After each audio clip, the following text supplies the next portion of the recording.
Is there a negative impact to the internet in that sense, where people can cluster and kind of be self-supporting in their misunderstandings? Well, of course, but that was true of the print universe as well.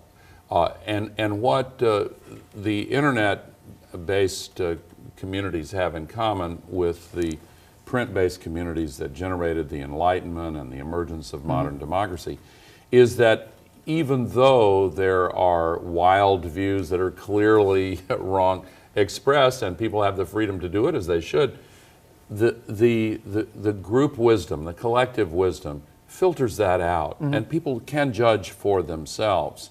And that's not true in broadcast, because broadcast is a one-way medium, and access to put information out there is given to those who have a lot of money.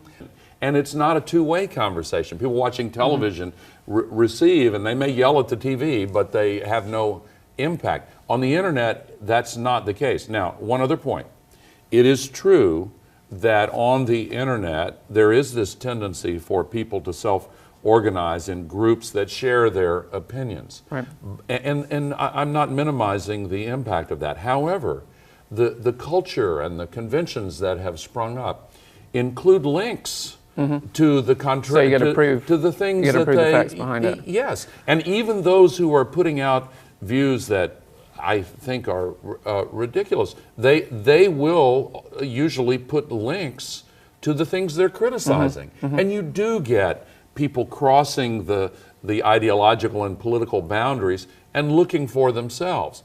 And deciding for themselves. And over time, that does create collective learning. So, social media is good for facts overall? I think it is. Or do you think that, that there's a continuing doubt of science? Well, of course there's doubt. The majority still don't agree with the theory of evolution. And it's long since been abundantly proven. But I do think, yes, it's moving in the right direction. There's no question about that. One of the things that has slowed down this creation of collective wisdom is that the large carbon polluters and ideological allies of theirs that want to diminish the role of government however they can, they have pumped hundreds of millions of dollars every year in this country alone to try to create false doubt. And their internal documents that have been leaked to the press, you can find them easily on the internet. Years ago, they spelled out exactly what they're doing. And the model that they used for this campaign was the tobacco industry's model. Well, thank you for smoking. For disputing the scientific connection between cigarettes and lung cancer. And they wanted to slow down the congealing of collective wisdom that, oh, this is really a horrible practice and we need to stop it. So why wasn't it really a big issue? I mean, maybe in the last few days of the election, but in the election it didn't seem that climate change was a major issue at all. Well, politicians are scared to talk about it because the consensus around the truth of the science is still building. Whereas the minority with lots of money and political power, particularly in some states that could go either way because of the dominance of coal and oil, they were afraid to upset them.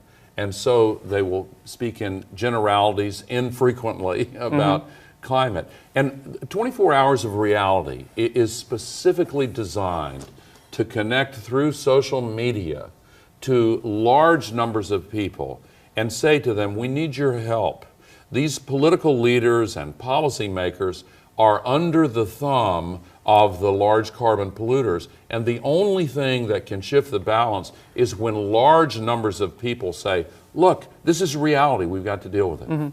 So it's almost, social media, it seems like, is less corruptible by financial interests. Inherently. Is that the core problem in addressing this issue, is really just the growing role of big financial backers, super PACs, that kind of thing, in winning elections? Yes, it's not the only factor, but I think for the time being it is the main factor, yes.